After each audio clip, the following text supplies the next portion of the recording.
Magandang araw, Bagong Pilipinas!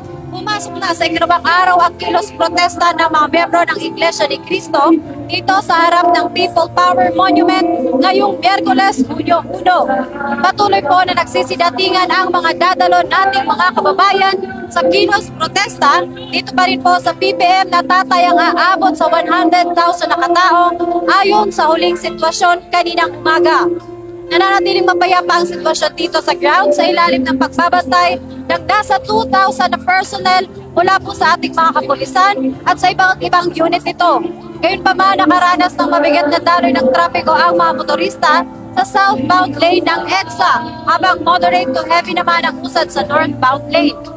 Continuous din ang pagtaas ng bilang ng mga dumadalo sa lugar. Bahagya pong nagkaroon ng tensyon sa lugar bandang alas 8 kaninang umaga nang tangkaing harangin at sakupin ng mga rallyista ang buong southbound ng EDSA sa pamamagitan ng pag-abante ng kanilang service bus bilang barricade. Agad naman itong napigilan sa pamamagitan ng mabilis na aksyon ng ating Regional Director ng National Capital Region Police Office na si Police Major General Anthony Aberin.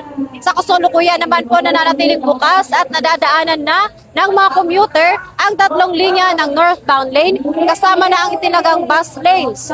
Patuloy na binabantayan ng mga otoridad ang daloy ng trapiko at seguridad sa lugar. Yan muna po ang pinakahuling balita dito sa People Power Monument. Ako po muli si Patrolwoman Sari Bernales. Nagbabalita para sa Police News Network. Bagong PNP para sa Bagong Pilipinas. Serbisyong mabilis, tapat at nararamdaman.